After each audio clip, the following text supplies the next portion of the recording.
In this video, we'll be opening doors, optimizing a map using a tile map, forgetting that image downscaling can mess up a drawing, and watch the sun set together. Hey, my name is Matthew. Welcome to Game Dev Week. Let's get started. For the first interaction in my game, I chose to create a door. It's simple and it only requires two states: open and close. It was also a way to set up the interaction system as a whole. This could be applied to a lot of other simple interactions like picking up items, sitting on chairs, and a lot of other basic things. The moment a player walks over a trigger, it'll send a signal to all objects with the same ID that's programmed into the trigger. And just like a light switch, touching that trigger will toggle it on and off. I was happy with the way I set everything up, but then something caught my attention.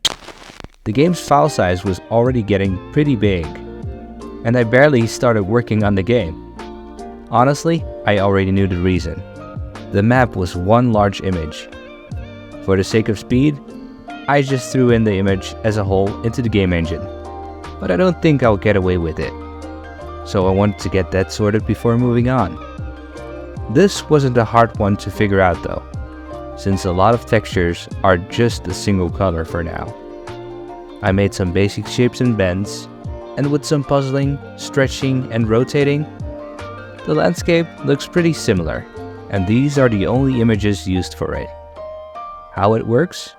The game engine stores these images in an object, and knows what image data it needs to look at when you copy and paste that same object elsewhere. Although it's still not perfectly optimized, I am still very satisfied with the results.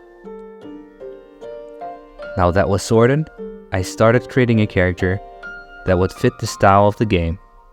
I already had everything sketched out and recreated the character in Adobe Animate. I was confident that it would look fine until I realized that after I exported the character into Construct 3,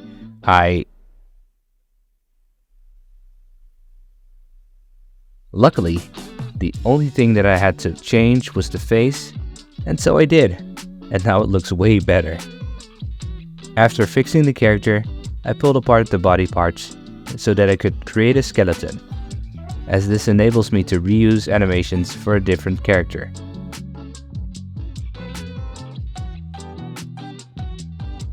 I created 5 variables: year, month, day, hour, and minute. There will be 1 month for each season, and each month has 30 days.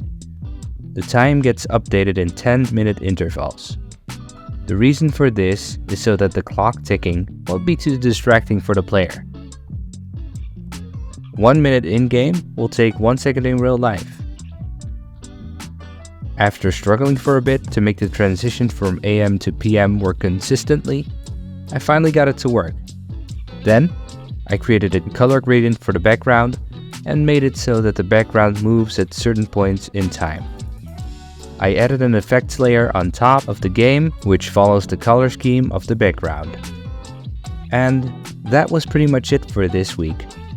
I want to start working on the farming gameplay, introduce a new character, and maybe look into some cooking gameplay. But we'll see how far I can get. For those who've made it this far, thank you for watching. Hope you like and subscribe, as it would bring me one step closer to my dream. I'll see you later.